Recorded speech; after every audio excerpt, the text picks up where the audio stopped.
Okay, so we're about to dive into a story that, honestly, it sounds like something straight out of a TV show. But this is a real life case that went all the way to the Supreme Court. And it really forces us to ask a tough question. What happens when a deep personal betrayal collides with the cold, hard letter of the law? Just put yourself in these shoes for a second. You've raised a child for years. You love them. You believe they're yours. And then a DNA test comes back with a heart-stopping answer. You are not the father. I mean, your whole world, the very foundation of your family, is just gone.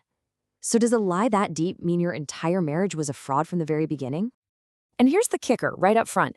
The highest court in the land looked at this exact scenario and said, nope, the marriage stands. Yeah, I know, that sounds completely backwards, right?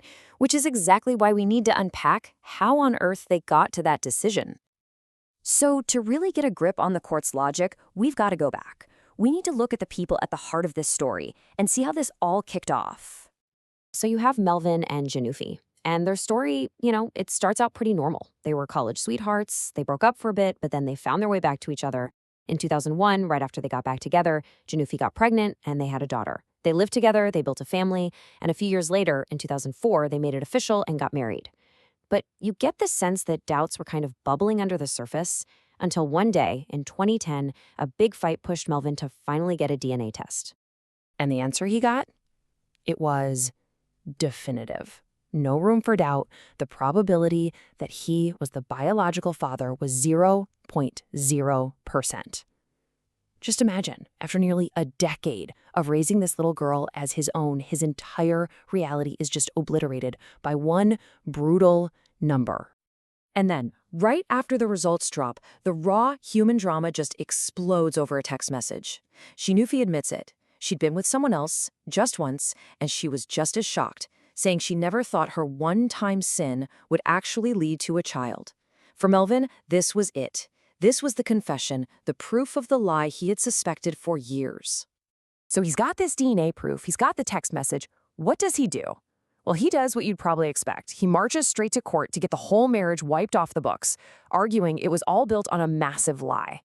And at first, everything goes exactly how you'd think it would. The local regional trial court looked at the evidence and sided completely with Melvin. The judge said, yep, his consent to get married was based on fraud. Janufi had hidden a very painful truth. And just like that, the court annulled the marriage. I mean, slam dunk, right? A clear victory for Melvin.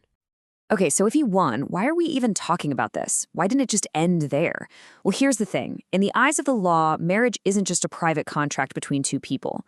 The state has a real interest in keeping it together. So the government itself, through the Solicitor General's office, appealed the decision, saying the first judge got the law wrong. And that appeal is what sent this case rocketing all the way to the Supreme Court.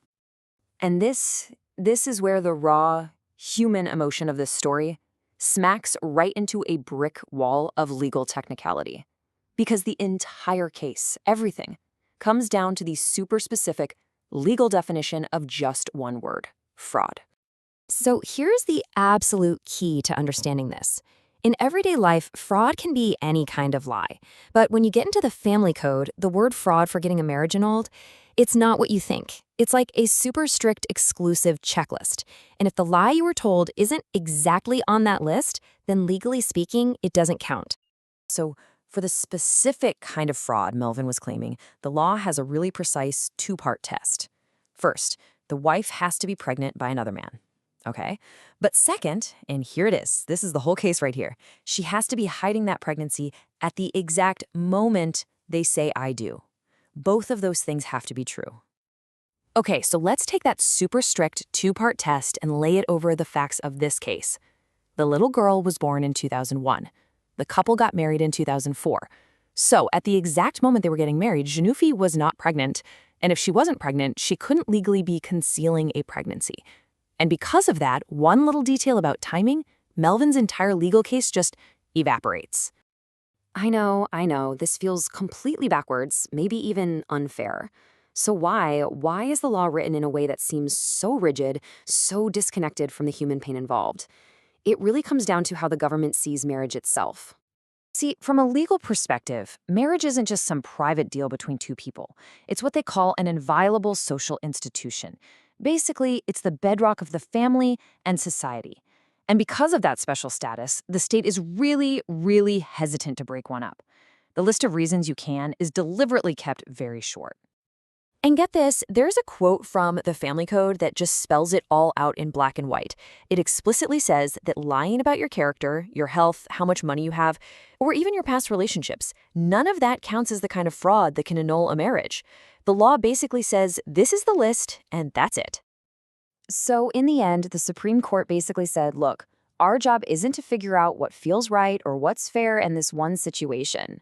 Our job is to apply the law exactly as it's written. They can't just make up new reasons to annul a marriage, no matter how sympathetic the case is. They decided that even though Janufi's lie was huge, it didn't tick the very specific boxes the law required, and so they reversed the lower court's decision. The marriage was not annulled.